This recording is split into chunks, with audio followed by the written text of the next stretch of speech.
Hi, I'm Micah Halpern. Thank you for joining me today as I do some thinking out loud. Our first segment is called Background Briefing. The first thing I've been thinking about is Friday night Shabbat dinners. Shabbat night dinner is a magical time. Jews world over join together with family and friends to sit around the Shabbat table to talk and to enjoy each other's company. Flickering Shabbat candles, prayers over wine, and wafting scent of challah, and the resplendent meal serve as a backdrop for informal forums on Jewish life. If you are serious about Judaism, regardless of your level of religious observance, Shabbat dinner is important to you. And ever since October 7th, almost every Friday night conversation between diaspora Jews has centered on October 7th in some way or another. On the massacre, on Hamas, on the war, and then on the aftermath, on the plague of attacks against Jews in the United States and around the world. The focus is on the safety and the dangers of living as Jews in the diaspora. No serious Jew, certainly in America, is oblivious to the change wrought upon their lives as Jews in America since October 7th. And just as certainly, no American Jew is without opinion on this matter. The issues are so dominant, and the conversation around the table often reaches such a high pitch that the host, sometimes even a guest, simply out of frustration and need to calm nerves, asks for someone to share a word about the Torah portion. While once the centerpiece of Friday night discussions around the Shabbat table, thoughts, discussions, and debates on the weekly Torah portion have now become a tension breaker. Inevitably, part and parcel of Friday night table talk is the genesis of Jew hatred, circa 2024. Many reasons, some rational, others scarily irrational, are given. By and large, as both host and guest, I sit back and listen intently in hope of gleaning insight and even anecdotes, interjecting only to lend historical perspective. Then, almost on cue, someone around the table asserts that if only Israel had or had not done this or that, fill in the blank, we would be in a different situation. And that's when I formally enter the conversation, when, politely as I can, I explain that what I have just heard from someone sitting around the table is exactly the point of view of the Jew hater. The Jew hater blames Israel, always. The Jew hater blames Israel, that Israel is the root of the cause and the evil. Israel is the root of every problem. And statements like the one just spoken are an articulation of a medieval canard of Jew hatred. Blame the victim. Jew hatred has been blamed on Jews for millennia. It is wrong, and I point it out, to even open the door to that issue. Jews do not cause Jew hatred. And then I redirect the conversation towards the history of Zionism. I truly believe that the safest place for Jews to be, even after October 7th, is the Jewish state. In Israel, Jews are responsible for their own safety and security. In Israel, Jews are not dependent on others. In Israel, Jews are not afraid to be Jewish. One of the original Zionist thinkers, Dr. Leo Pinsker, saw the hatred of Jews as a sickness. The world, in his assessment, was struck by a phobia of Jews. And in the late 1800s, Pinsker, a medical doctor by profession, coined the term Judeophobia. Of course, it helps that he's spoke and wrote in German. You could coin terms like that. According to Pinsker's analysis, there was no cure to Judeophobia. The only answer was to excise the Jews from their host environment of Jew haters. The only answer was to create a Jewish state. Several years later, Theodor Herzl came to a similar solution to the problem of anti-Semitism. All original Zionist philosophers observed the main problem of Jews living in the diaspora was anti-Semitism, and all concluded that the solution to that problem was leaving the diaspora and creating a Jewish home. The more things change, some say, the more they stay the same. Over the past weeks, more and more people have confided in me that they are planning on buying property in Israel. They're not moving yet, just buying. When they next visit, they want to stay in their own home and come more and more often until it really feels like home. Wanting to feel at home in Israel, in their own home, having a safe escape haven, was exactly the objective of the original Zionist thinkers. Others have told me that their parents always had a go bag packed with essentials. It was their just-in-case bag, just in case they needed to run, once again, as they did in Europe. But this time, they would be prepared. My Shabbat table conversations have confirmed for me that Jews in the United States are afraid. Not fearful for themselves, fearful for their children and grandchildren. They fear for the next generation, and they have packed their own just-in-case bags, their go bag, just like their grandparents did. Coming up next, points of view. Both columns we look at today come from the Wall Street Journal. First up is a column titled, America's Invisible Hostage Crisis in Gaza. 5 U.S. citizens are still being held by Hamas. Where are the yellow ribbons? This column is written by John Ondrasik and was published on July 9th, 2024, as I said in the Wall Street Journal. The title says it all. This is how Ondrasik begins. I'm old enough to remember the yellow ribbons. In 1979, Islamic radicals in Iran took 52 American hostages, holding them for 444 days. The hostages' plight captured the nation's attention. Some of them became household names. Across the country, people prayed for their release.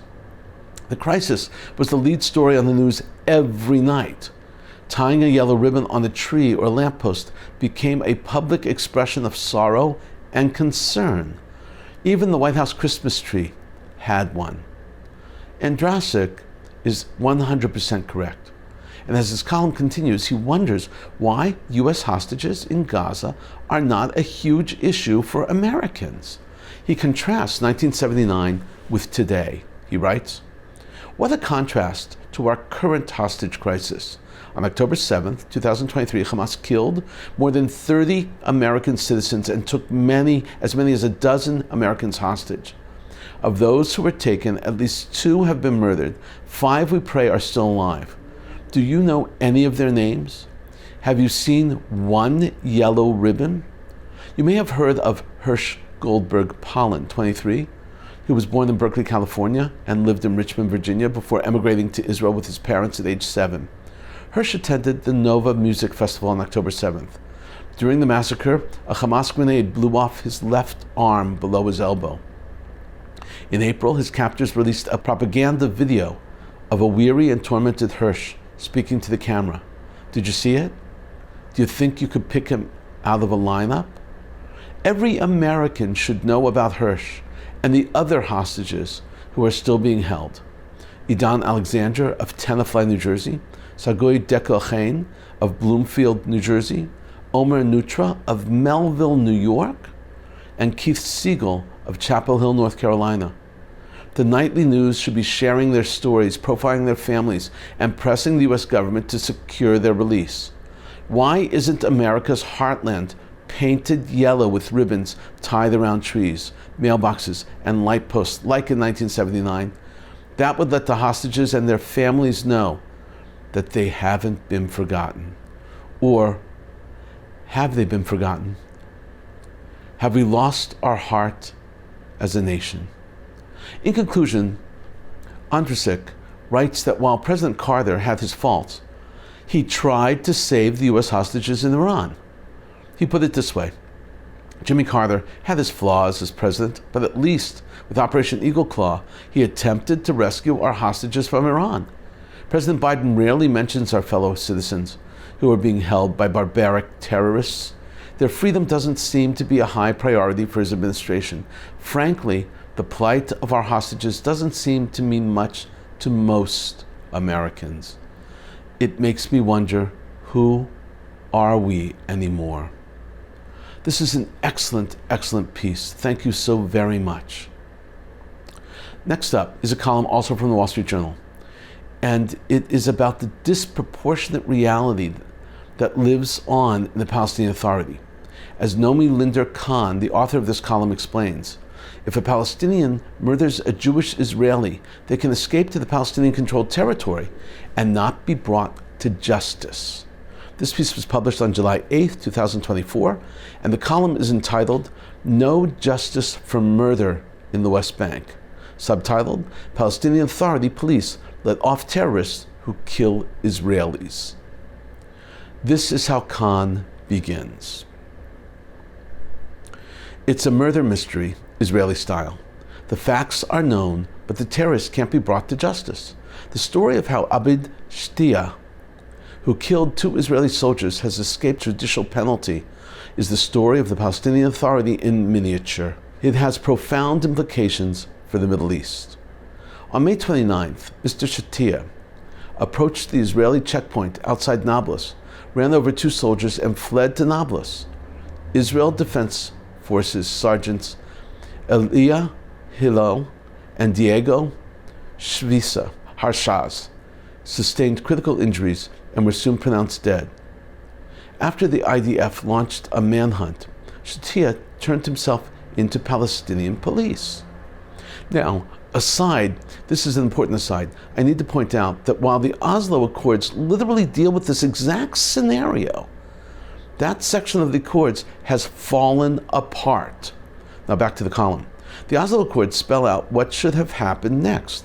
The PA security forces, which received training and funding from the United States and other foreign governments, should have handed Mr. Shtia to Israel to stand trial. This process was created to forestall Israeli incursions into the Palestinian Authority-controlled areas to de-escalate tensions following acts of terror, while letting the PA build credibility as a partner for peace. Had Mr. Shtia believed that any of this would actually happen, he is unlikely to have turned himself in. But he had every reason to believe that he, like hundreds of terrorists before him, over the past 30 years, would be protected by the PA. In the early years of the Oslo framework, the PA made perfunctory gestures detaining terrorists for weeks or even months before setting them free. As time went on, even this farce was abandoned. Mr. Shtia remained in the PA security forces custody for only a few hours. More than a month after the double murder, he remains at large.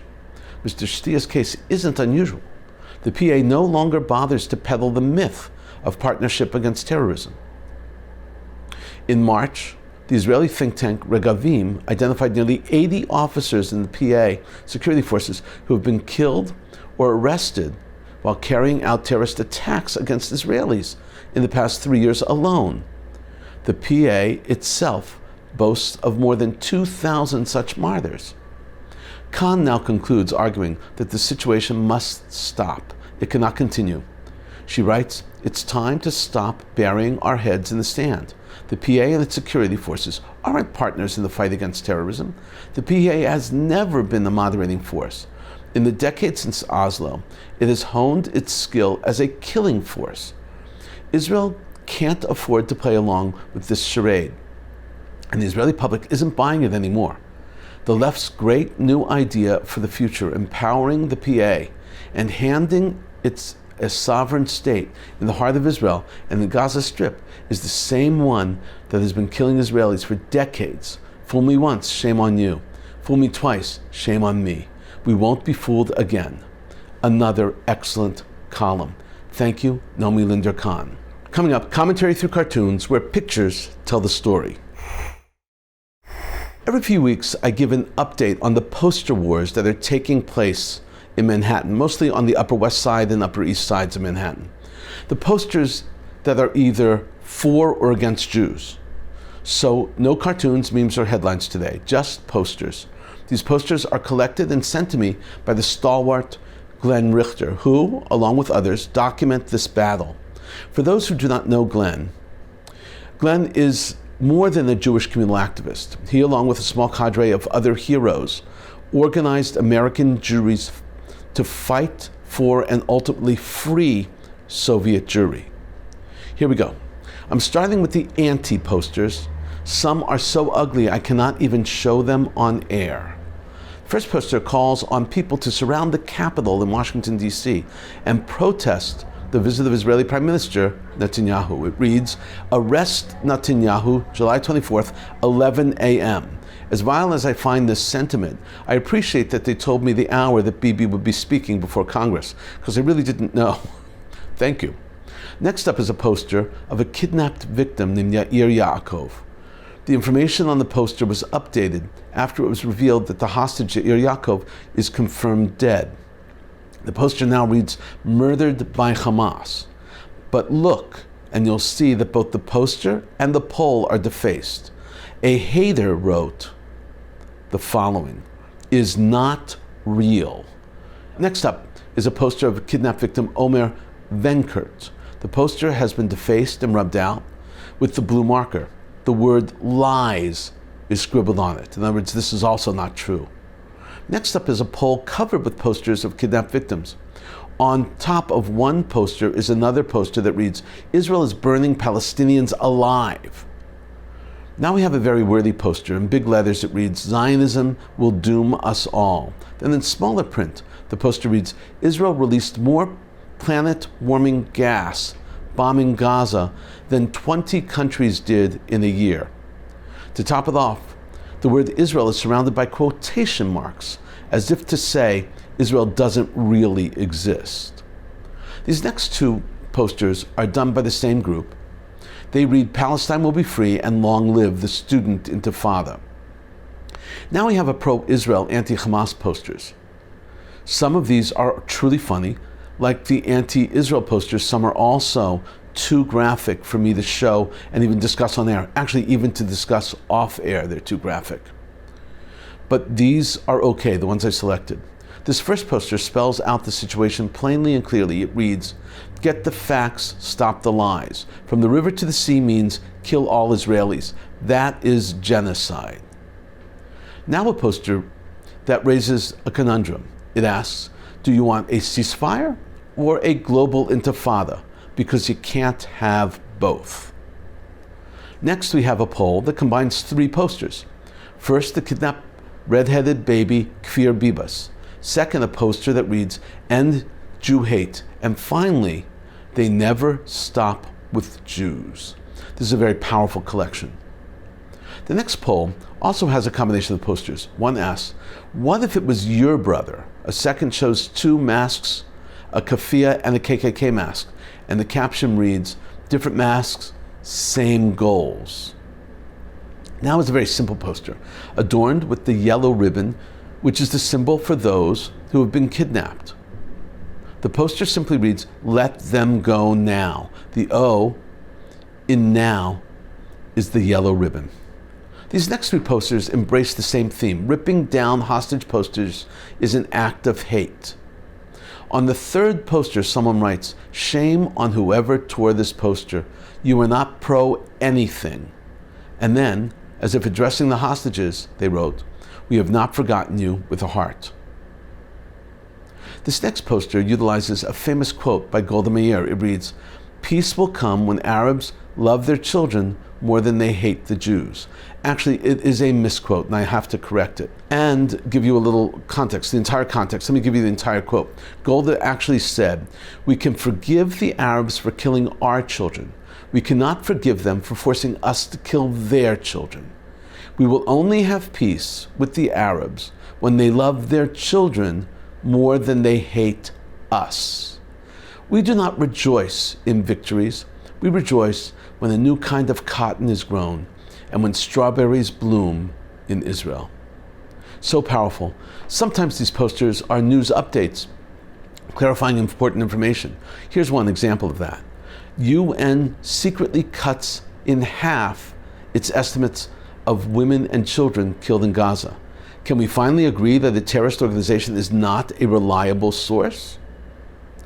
Next up reads, "Rape is not resistance. Here are stories, hashtag Hamas is ISIS." And finally, the most simple of all, this is a poll with many posters on it and a green sign that simply reads, "How to make a ceasefire. Step 1, release the hostages." At the bottom it reads, "It's really not that complicated." Even in the age of the internet, posters are still a very compelling form of communication on the streets of New York. In a moment, more of my own perspective and a few predictions. Houthi spokesperson Mohammed Abdel Salam announced that his rebel group would target deep inside Israel. Speaking on Qatari-owned Al Jazeera, Salam said, "Opening a fight with the Yemeni people will not be easy. The conflict with the Israeli enemy will be open, without boundaries or a commitment to rules of engagement. That's the way the Houthi conducts their conflicts, without rules and without boundaries." Speaking to Sky News while being interviewed in Arabic, IDF Arabic spokesperson Lieutenant Colonel Avichai Adrai cleared up doubt about the life or death of Mohammed Deif, one of Hamas's most notorious leaders, when he said, "Indications increase certainty that Deif has been killed in the operation in Al-Mawaswi. We are 100% sure that Hamas Khan Yunis brigade commander Rafa Salma was killed in the attack."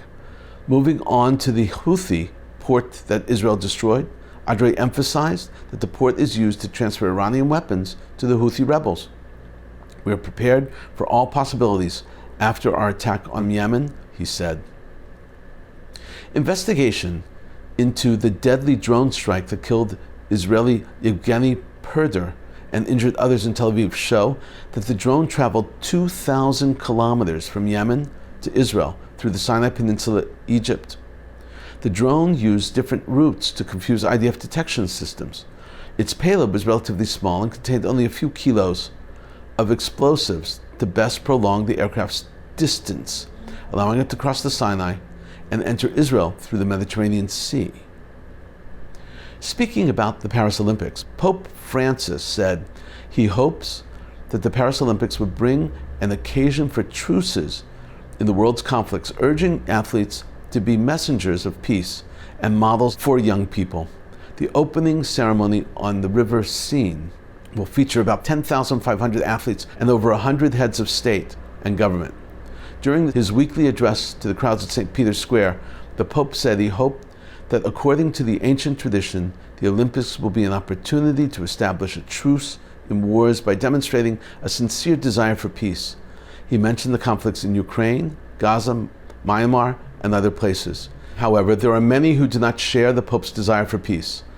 Both Israeli flag bearers for the opening ceremony at the Paris Olympics, the judoka Peter Palchik and the Olympic swimmer Meron Cheruti, received emails containing an invitation to their own funeral and other threatening messages. Meron's email read, and this is it: "You are invited to attend the funeral of Meron Cheruti, who died July 27, 2024. The email came with a link that included the location of her funeral. It was chilling." After hearing of President Biden's decision to drop out of the presidential race, Israeli President Isaac Herzog thanked his American counterpart for his support of Israel during wartime.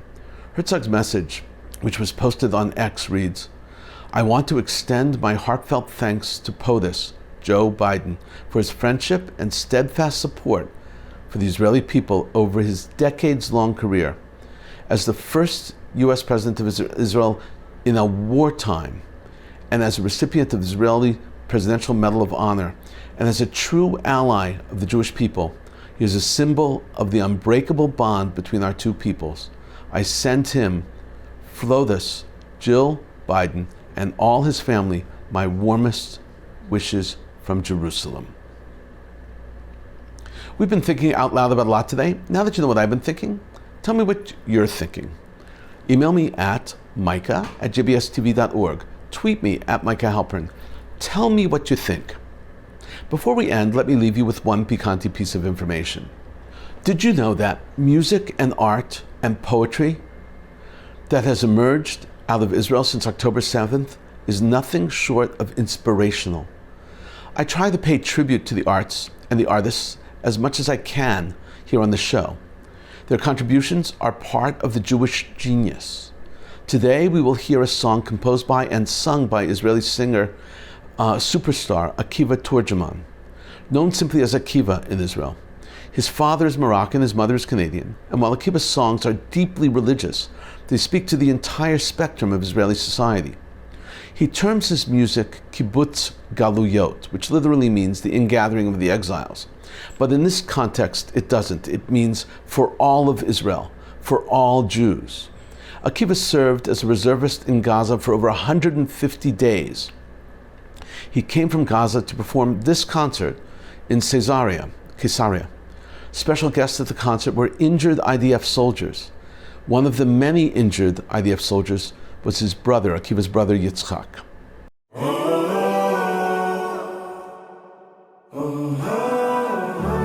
אמרת לי עזוב, מה ששלך שלך, מספיק מלחמות, זה עוד יגמור אותך, ואל תפחד גם להוריד הילוך, הדרך למעלה מתחילה נמוך, ליפול לקום ישר לקום, כשהשמש עוזבת זה לא בגללך, לשחות, לצוף, ללמוד, לעוף, לראות קצת שמיים. שקר הגוף, עבד לזמן, הולך לאיבוד עוד ילד בעולם, וכמה טירוף, ואם בכלל זה שווה, הלוואי וידעתי מה אני רוצה, לנשום פשוט, לשמור שפיות אולי, לפקוח עיניים, לשחות, לצוף, ללמוד, לעוף אולי, לראות קצת שמיים.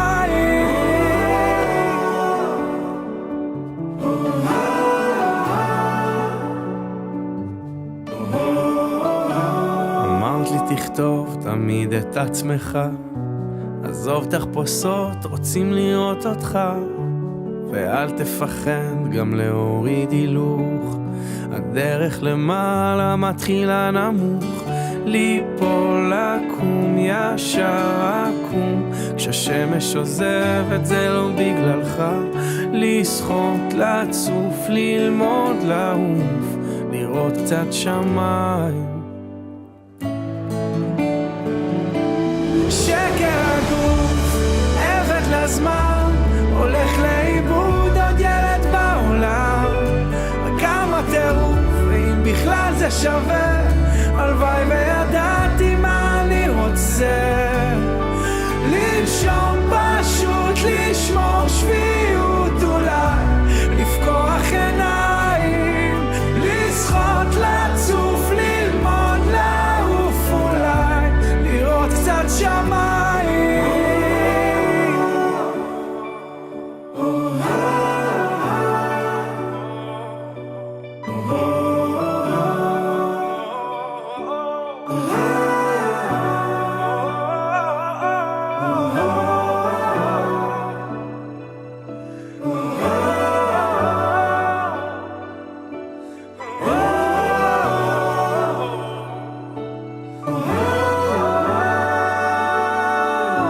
שקר הגוף, עבד לזמן, הולך לאיבוד עוד ילד בעולם, וכמה טירוף, אם בכלל זה שווה, הלוואי וידעתי מה אני רוצה.